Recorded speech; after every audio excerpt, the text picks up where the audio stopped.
Hi, you guys. I'm just going to do a really quick, just kind of show you what is going on here with this assignment.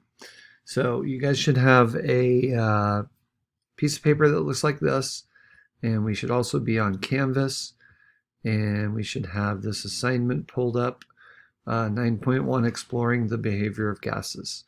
So the first thing I would do is I would go down to these three little dots right here, and I would just full screen that because you can see it a little better. Okay, so now I'm just going to go through this first page with you guys and just show you what this looks like, just to give you a feel for this. So the first thing here is to get started. We're going to click on this intro right here, and then we're going to open up all these different variables, and then we're going to see what happens when we start mixing things up. And again, we're starting a unit on gases, so this is supposed to give us a little visual on these gas molecules. Okay, so it says we're going to choose only one type of particle, and then we're going to record the pressure, temperature, and volume. And then we're going to give one pump, and we're going to describe this. And then we're going to record the temperature, pressure again. And then I'll show you what we're going to do after that. So first things first, we're going to go ahead and check the width. We don't really need the stopwatch, but the collision counter is kind of nice. And then the particles over here are going to be helpful. Okay, so we can change the volume of this box right here. We can make it smaller, we can make it bigger, and we can see that the number changes at the bottom here. So we'll just leave it at 10. We can also change the temperature. We can go from Kelvin to Celsius. With gases, we want Kelvin. Here's our pressure. We can change from atmospheres or kilopascals. We'll just leave it in atmospheres. And then this is our wall collisions, which I'll show you in a second. And then we can change the particle. You can do the heavy one, which is blue, or you can do the red one, which is light. It's up to you, whichever one you want to do. I'll just do the light one just to show you. Okay, and then if I wanted to heat up the gas, or if I wanted to cool it down, I can do that too. I can change the temperature. All right, so it says to first record the temperature, the pressure, and the volume. Okay, so right now the temperature is 0. There is no temperature because we don't have any gas in there. We have a vacuum right now. Pressure is 0. The volume, we're going to assume this is a cube. So this is actually 10 by 10 by 10, if we assume it's a cube. So technically it's 1,000 cubic nanometers is the volume of this cube that we're looking at, although we can only see like one side of it right now. Okay, so if we come back here, we're just going to record the pressure, which is 0 atmospheres ATM. The temperature was 0 Kelvin, because we don't really have a gas in there yet. And the volume, remember, it was 10 nanometers, but it's a cube. So we just do 10 times 10 times 10. So we get 1,000 nanometers cubed. Okay, so that's sort of our starting point. Now it says we're going to give one pump of the gas, and we're going to observe the gas behavior, and then we're going to re-record the pressure, the temperature, and the volume. So I'm going to come back over here. I'm going to give it one pump. Boom. And there go my gas molecules. You don't have to do this yet, but if you want to count the wall collisions, which is kind of interesting, you can do that too. You can just start the timer, and it'll count for 10 picoseconds. You can change this too if you want 20 picoseconds, if you want a longer count, if you want to get that wall collisions up more. Okay, so that's just counting how many times the gas molecules hit the wall of the container. Another thing you can do, you don't want to do it right now, but you can open up the container. You can let some gas molecules escape. Hey. All right. So that's what we're going to start with. Okay, so right now we have 5 atmospheres, and we have 291 K.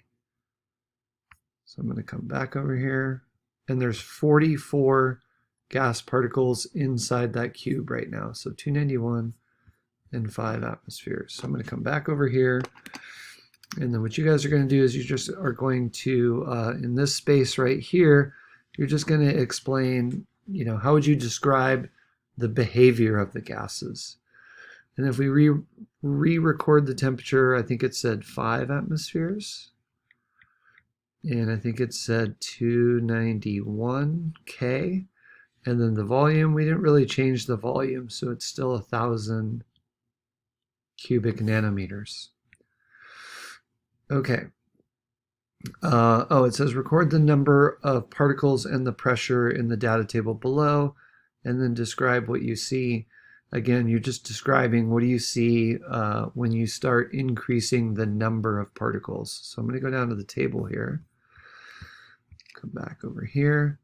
So again, right now we're just looking at how many gas particles and what the pressure is. The temperature is not going to change, and the volume is not going to change. So I'm going to start with this one, which is 44 and 5.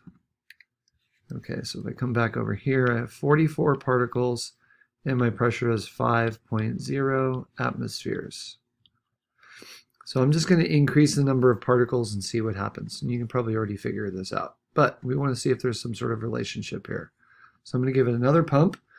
Now I have 94 gas particles, and I have 10.7 as my pressure. So 94, 10.7. Okay, 94. Then we have 10.7 atmospheres. And then let's do one more. So we come over here. You guys are going to do this a few more times, but now we have 144, and now it's 16.3. So 144 and 16.3 atmospheres. Okay, and you guys can just keep going with 2 more of these. Now, is there a relationship between the number of gas particles and the pressure? Okay, hopefully you can see that yes, there is. And you want to explain exactly what that relationship is. And right now, what I can see is as the number of particles, if I put particles, as I increase the number of gas particles, it looks like the pressure of that gas also increases. So I'm looking at a direct relationship here. Okay, now in the next couple pages, it's also going to ask you to graph this.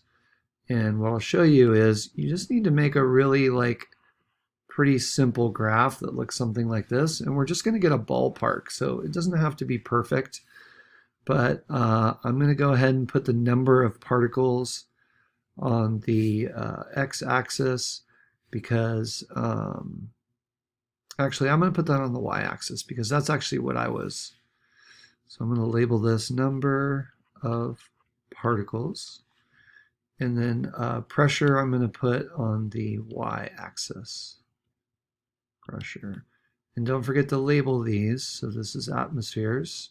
And this is just number of particles.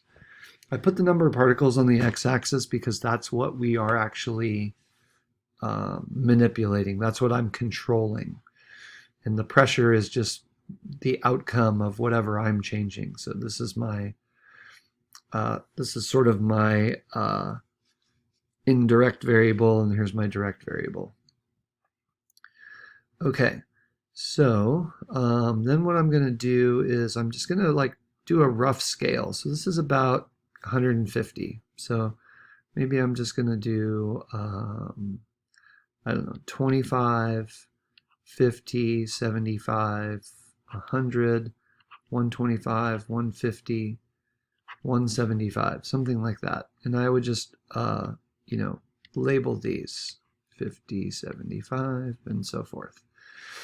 Okay, and then pressure, it goes from 0 to about 20. So maybe here I'm going to do 5, 10, 15, 20, and I'll do something like that, where this will be 20, this will be 5. And I'm just going to make a very rough graph here. So at 44, which is right about here, I've got 5 atmospheres. Okay, so I'm going to make a little point.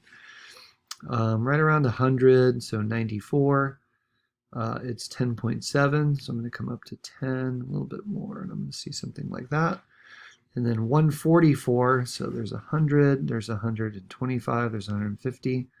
It's a little bit less than that. I'm going to go up to 16, which is going to be right about here. I'm going to do something like that. And then I'm just going to draw a best fit line. So it's going to get as close to all the dots as possible. Okay, something like that. So that's all we're looking for when you graph it. You just want to get a rough graph, and then it's going to ask you just to label it. So this one is number of particles versus pressure. Okay, but those labels are really important. Okay, and again, we just want to see the rough shape. So that'll tell us, hey, this is a direct relationship. And then the last thing you're going to do is just put what is the pressure in the container due to? So what assumptions are we making? Well, the pressure is due to the gas particles colliding with the walls of the container. That's sort of the assumption that we're making, that those gas particles are exerting a force on the container. So hopefully that was helpful. You guys are going to go through the next couple pages and do something very similar to that.